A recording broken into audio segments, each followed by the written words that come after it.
McNutt is back and ready to roll. Vince Goodwill, Shump is back for much, much more. We've got huge news from the world of golf that is on the way. I'm going to make you excited about it if it is the last thing I do. Okay. But we begin with the game of the night. Last night in Detroit, red-hot Lakers in town to take on the top seed in the East, the Pistons, and it was fascinating. Hey, Shump, LeBron James did not score in the first half of this entire point lead.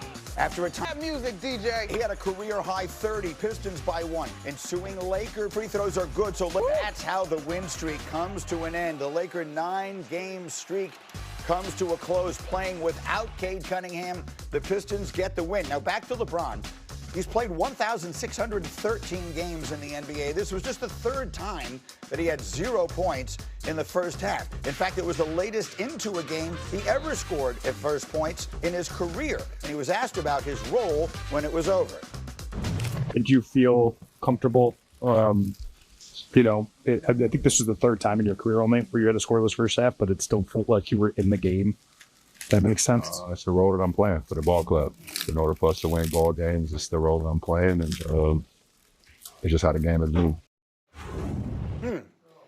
Now, you guys are the experts in basketball, but I am an expert in passive-aggressive behavior. Greeny. And I'm quite sure that's at least a little bit of what I heard there. Monica, you don't buy it? Now, what is passive-aggressive, but what also is true? And I think it's true. Like, this is the role. This is no longer the vintage LeBron James-led teams. And most importantly, in terms of this renaissance, if you will, for the Lakers, it's been about the way they've been able to shift and figure out different roles defensively. Yes, but not to score until we've played over 30 minutes in the game last night? That's not why they lost the game. I'm not suggesting it's why they lost the game. I'm suggesting LeBron wasn't thrilled with it. What do you think of that? It's all good as long as it works. And when it don't work, I'm going to tell you why it doesn't work. Iman, I got a question for you, though. Yeah. Who won the game last night? Detroit.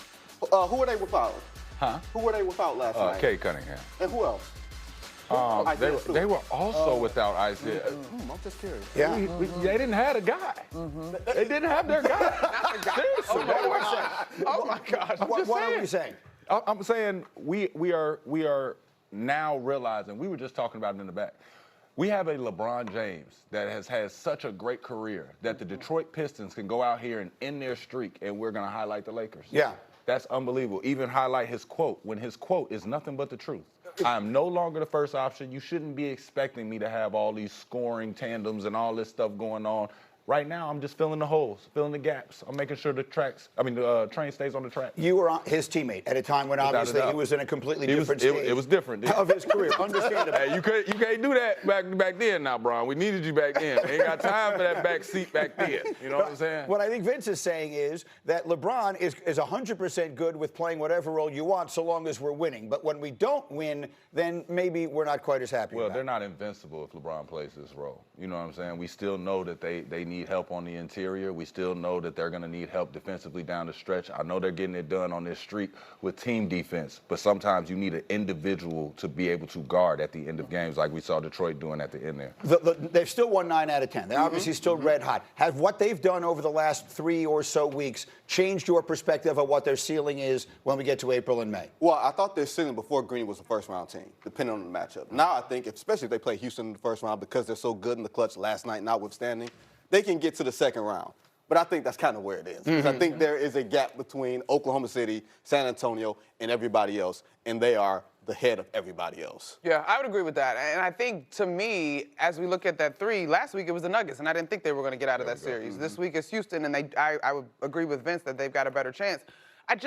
And we know everything gets tighter and magnified when you get to the postseason, and I think their depth and some of the guys that they rely on defensively that are not good options offensively will be exposed. You got to see last night why teams have problems believing in the Lakers. Dennis Jenkins was a guy who's a two-way player. Hey, put some respect on my guy. Who just got a contract, Greeny, a month and a half ago, giving them 30, giving them clutch buckets, picking on Austin Reeves, picking on Luka Doncic.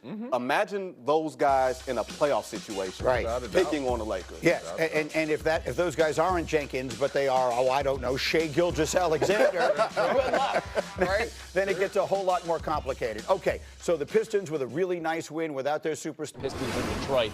ESPN Analytics, I'm going to show you this now, gives LA just a 4% chance to win the Western Conference. Thunder have a 67% chance to make it back to the finals. So how much of a chance do you give the Lakers come playoff time? Hey, listen, I'm not an analytics guy. I'm a guy that went out there and played the game. I know that willpower shows up at the end of games. I think the Lakers are exactly where they want to be. We didn't think they would be third in the West. Here they are, sitting comfortably behind OKC and San Antonio. I think they've played their way into the best route that they can have to make something happen in the postseason. But I don't expect too much from the Lakers just because they don't have defensive presence to me that can last long enough to deal with some of the big names in the West. That's Iman Shumpert. He should know he's been in many playoff battles in his career. Shump, we appreciate the insight on SportsCenter. 3 arguments. My first one would be that defense is 50% of the game and that it is undervalued so far in the MVP race because I believe I'm the most impactful player defensively in the league. Second argument would be that we almost swept OKC in the season and we dominated them 3 times with their real team and 4 times with more rotation players. And my